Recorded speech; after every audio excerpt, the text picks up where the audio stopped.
नमस्कार, मी मयुरी आणि आपण पाहत आहात 7 स्टार न्यूज। बिल्डर पुत्रामुळे पुण्यातील झालेल्या हिट अँड रन प्रकरणामुळे महाराष्ट्र हादरला होता। त्यातच आता पुन्हा पुण्यात हिट अँड रनची घटना घडली। पुण्यातील वाघोली परिसरात फुटपाथवर झोपलेल्या 9 जणांना डंपरने चिरडल्याची घटना घडली।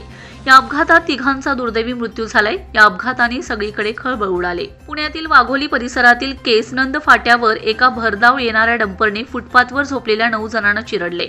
यामध्ये 3 जणांचा जागीच मृत्यू झालाय। या दुर्घटनेतील मृतांमध्ये 2 बालकांसह त्यांच्या काकाचा समावेश आहे।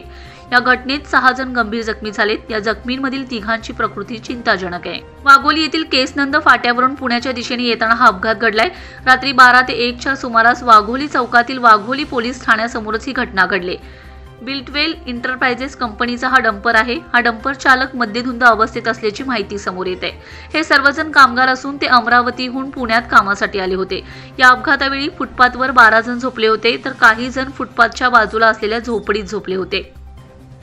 या दुर्घटनेत विशाल विनोद पवार वय 22 वर्ष, वैभवी रितेश पवार वय 1 वर्ष आणि वैभव रितेश पवार वय 2 वर्ष या तिघांचा जागीच मृत्यू झालाय।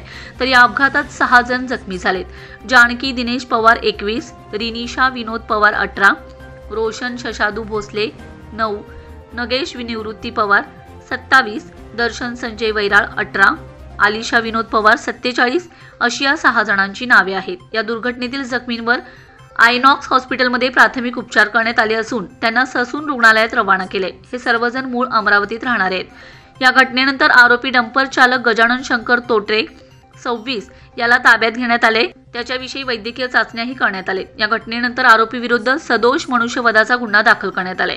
तसेच वैद्यकीय चाचणी करून त्याला अटक करण्यात आली। Bureau report 7 star news.